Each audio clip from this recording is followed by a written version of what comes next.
Hey guys, John here. Welcome back to another video. I got my Lexus GX shirt on today because today is the official reveal of the 2024 Lexus GX and the all-new 2024 Lexus TX. So guys, I have not gotten my hands on the vehicles yet, but as you're watching this video, I will either be live streaming on Instagram or here on YouTube, and I'll be making more long form content inside, outside of both the new GX and the new TX for you guys here. But I wanted to go over the spec sheets, show you guys some B-roll, some amazing photos that the Lexus photographers took of these two vehicles, and just gauge your guys' interest and let me know what you think of these two vehicles. So we will start with the TX first. If you don't know what this is Lexus's version of the Toyota Grand Highlander. It's going to be built in the same plant as the Grand Highlander. A lot of cues that the Grand Highlander has, but a bit more luxury. And the powertrain, there is one that is very surprising. So we're going to have a TX350, we're going to have a TX500H, and then the big one is the TX550H Plus. This one is super cool. It's going to have a 3.5 liter V6. This one is a plug-in hybrid. They're saying that it's going to make over 406 horsepower, get around 30 miles per gallon combined, and have an electronic range of 33 miles of EV range. That's pretty cool. The other one for the 500H is kind of like the hybrid max that you have on the Toyota Highlander. And then the base engine for the TX350 is going to be a 2.4 liter gas turbocharged engine. But taking a look at some of the B-roll and some of the photos of the TX, guys, what do you think about it? So I think looks wise, I'm going to give it to the Grand Highlander. I just like the way the Grand Highlander looks a little bit better. Again, caveat to this, I have not seen this car in person yet. I will be as you guys are watching this video, or I will have already. But the front end of it, I don't know. It's very Lexus-y in the front end. I feel like the RX pulls this grille off a little bit more. But again, I don't really care for the RX in photo. But in person, I really like the RX a lot. The side profile of this car looks really good, just like the normal Grand Highlander. A little bit different of a D-pillar in the very back, just the kind of way that they made it body colored, and then the roof line just a little bit different, just making this vehicle more luxury kind of looking than the Grand Highlander. But diving on into the inside of it, you're going to get a 14-inch screen in this one, very massive Lexus infotainment screen, but a lot of cues just really look like the Grand Highlander from what we've already seen, mixed kind of with the Lexus RX. So you have a big swooping dashboard. You do lose a lot of shelf space, I've kind of noticed. Interesting to see when I get my hands on this vehicle how much storage space is kind of lost compared to the Grand Highlander.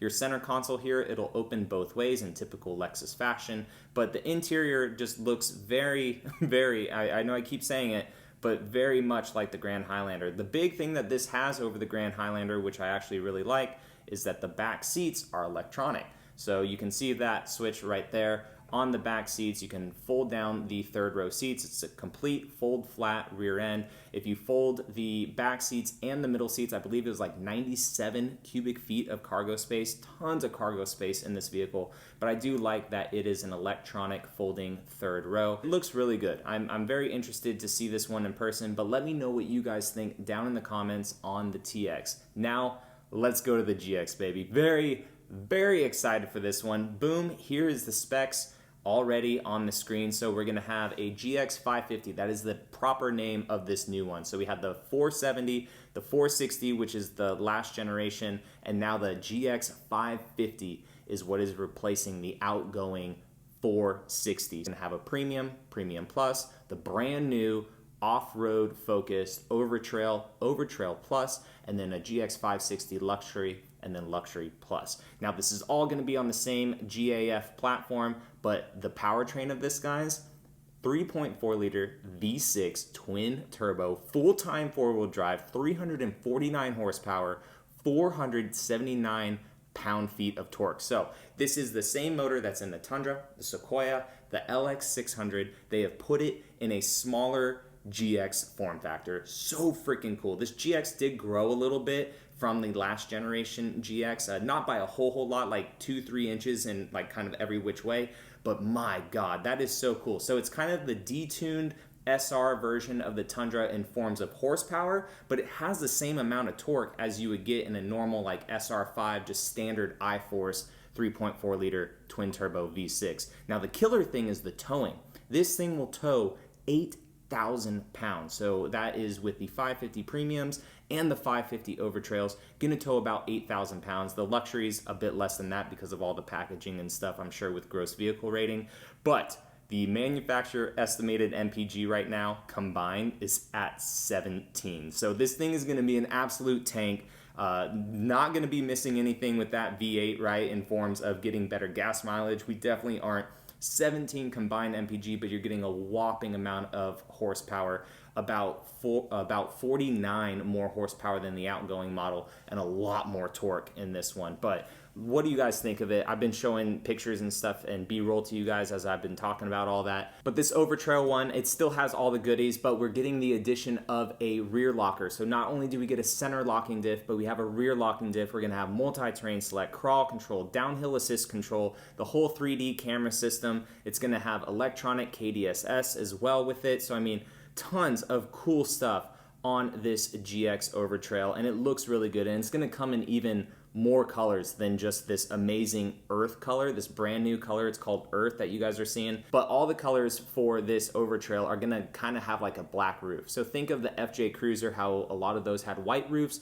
The Overtrail will be significant because it'll have a black roof, but you're gonna have a silver and black roof, incognito and black roof. That's gonna look super sick, like a dark gray color, nori green, black, and then that earth color. They're all gonna come with 33-inch all-terrain tires. I mean, this truck just looks so sick. Now, also, you know, we have the luxury ones and the premium ones, very like G-Wagon-esque looking, very Land Cruiser 70 series, but like way more updated in forms of the mirrors, and like that's kind of the reference to the 70 series. And then two with the Defender as well. So Lexus is really taking a swing. I mean, obviously the G-Wagon is way out of the price range of what this is gonna be. The Defender starts up pretty high in the price range as well, but this is just going after those kind of like Bronco-esque looking too. But, you know, obviously it doesn't have the removable roof or anything like that, but my God, this GX just is so cool. Another thing too, to end on, guys, it is going to still be made in Japan. So it's still going to be made in Japan, and it's going to be expected to go on sale in the early part of 2024. So still made in Japan.